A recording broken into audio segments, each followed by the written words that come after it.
vai falar de um sistema super importante, que algumas pessoas já me pediram aqui para eu fazer vídeo sobre ele, que é o sistema renina-angiotensina-aldosterona, tá? Que é um sistema que está envolvido diretamente na regulação da pressão arterial. Então a gente tem dois principais sistemas envolvidos na regulação da pressão arterial, né? O sistema baroreceptor, mecanismo baroreceptor, que está envolvido na regulação em curto prazo, né? É um mecanismo neurogênico. E a gente tem um mecanismo que é o sistema renina-angiotensina-aldosterona, que é um mecanismo endócrino de regulação, e ele regula em longo prazo. O que eu sempre falo, né? Quando é neurogênico, a coisa é, ó, tempo de um impulso nervoso, literalmente. Porque você tem a estrutura nervosa chegando diretamente no tecido. Agora, quando é endócrino, você tem essa substância sendo liberada de um lugar lá longe, que cai no sangue, tem que circular e tudo mais, até chegar lá no tecido e exercer o seu papel, o seu efeito, e produzir a regulação. Então demora mais. Geralmente o mecanismo longo prazo envolve endócrino e curto prazo o nervo, né? Neurogênico. Então vamos falar desse sistema. Esse sistema renina-angiotensina-aldosterona, ele é muito semelhante ao sistema que eu comentei anteriormente. Na verdade, praticamente é o mesmo sistema, que é o feedback túbulo-glomerular. Então, o mesmo mecanismo que regula a taxa de filtrado glomerular está envolvido na regulação da pressão arterial. Por quê? Porque esse mecanismo, gente, é um mecanismo que tem repercussão sistêmica, como eu falei no vídeo anterior. Né? Você tem as moléculas sendo liberadas e caindo na circulação, e ganhando corpo, né? Caindo na rua, vamos dizer assim. E fazendo coisas por aí, sofrendo reações e tal, em outros lugares distantes e tal, vivendo altas aventuras. Então a gente tem alteração de parâmetro sistêmico também, que é a pressão arterial, tá? Não vai ter só alteração lá local renal, né? A coisa não vai viajar o mundo todo e só vai agir, só vai produzir efeito naquele local lá. Não, acaba tendo repercussão maior. Então vamos ver como é que isso acontece. Então eu vou meio que repetir um pouquinho aqui o que a gente já falou no vídeo anterior para a gente acrescentar mais coisas, tá? Eu faço isso porque às vezes a pessoa só pega esse vídeo aqui para ver, então ela tem uma visão também completa do negócio. Não está vendo em sequência, né? Então, esse sistema, ele é ativado quando a gente tem redução da pressão arterial. Diferente, por exemplo, do sistema baroreceptor, que é ativado quando você tem aumento da pressão arterial. Então, eles atuam em momentos diferentes também. Eles são complementares, porque um vai diminuir a pressão e o outro vai aumentar a pressão. Então, se esse sistema é ativado quando a pressão está baixa, significa que ele produz aumento da pressão arterial. Ele está envolvido no aumento de pressão, tá bom? Então, sistema renina-angiotensina-aldosterona, né, que a gente chama até, usa a sigla SRAA. Bom, quando a gente tem essa queda da pressão arterial, o que vai acontecer? A gente tem redução de fluxo sanguíneo no corpo inteiro. O sangue flui em menor quantidade. A pressão ela é um elemento impulsionador do sangue, né? A pressão é um elemento pró-fluxo. Quando a gente aumenta a pressão, a gente tende a aumentar fluxo. Beleza. Aí o que acontece? Quando a gente tem a queda da pressão, cai fluxo, cai perfusão sanguínea, né? Chega menos oxigênio nos tecidos, por isso quando a pessoa está com a pressão baixa, ela fica tonta, ela tem dor de cabeça, ela desmaia, porque ela vai ter menor perfusão sanguínea na cabeça, e isso leva a menor oxigenação, e aí o sistema nervoso sente, né? O sistema nervoso central vai sentir isso. Bom, e aí aqui a gente vai ter, quando a gente tem essa queda de fluxo sanguíneo lá no rim, no tecido renal, isso reflete na produção do filtrado. Menos sangue entrando, menos sangue filtrado. Menor a taxa de filtrado glomerular. Aí a gente cai no sistema aquele que a gente falou anteriormente, o feedback tubulo-glomerular. É o mesmo mecanismo, tá bom? Então quando reduz a taxa de filtrado, a gente aumenta a reabsorção, né? Porque menos filtrado é mais facilmente reabsorvido, em termos percentuais ele vai ser muito mais reabsorvido, a gente vai ter uma grande taxa de reabsorção, porque é menos, então facinho ele suga esse material. E aí isso vai produzir uma redução da concentração do cloreto de sódio que chega no contorcido distal, porque ele vai ser amplamente reabsorvido no proximal, já que vai ter em menor quantidade, os transportadores vão remover isso muito rápido do lúmen, chega menos no túbulo contorcido distal inicial, o que vai acontecer? Eu vou ter ativação da mácula densa. Esse é o sinal para ativar a mácula densa, é a redução da concentração do cloreto de sódio.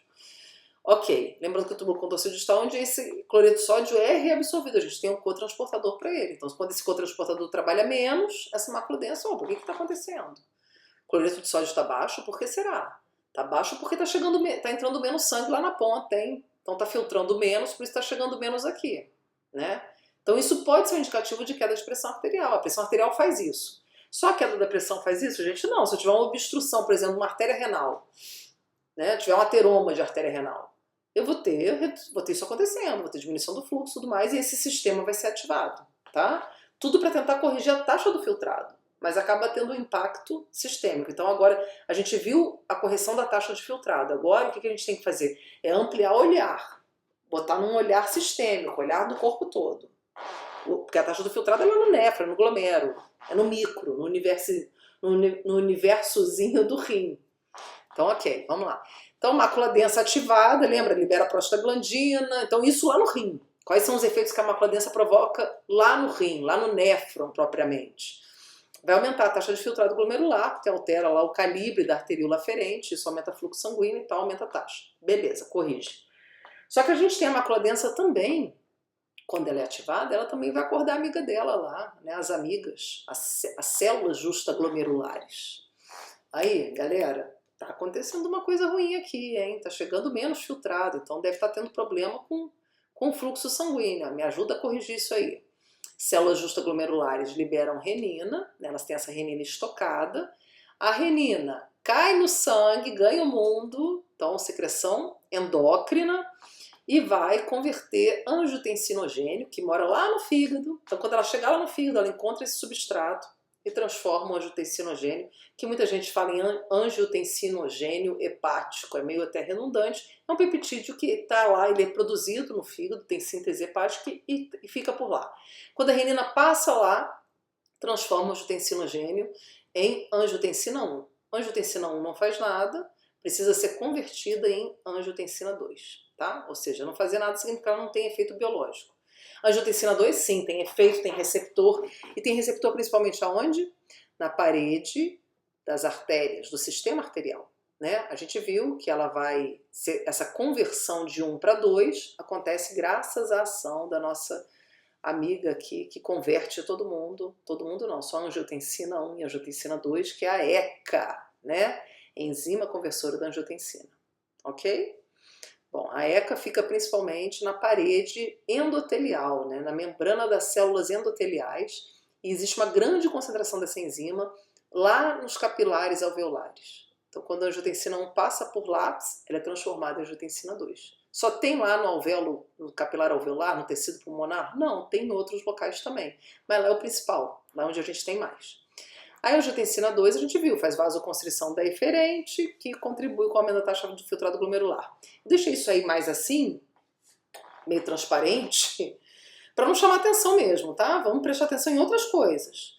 Porque essa parte aí é a parte do efeito desse sistema no néfron. Agora vamos ampliar isso. Isso vai ter efeito no corpo inteiro. Por quê? Porque é um sistema que tem, ó lá, liberação endócrina. Você tem esse material circulando livremente, né, passando por fígado, fazendo coisas, e depois no tecido pulmonar e outras moléculas são formadas. Então é o corpo inteiro, né, uma viagem aí.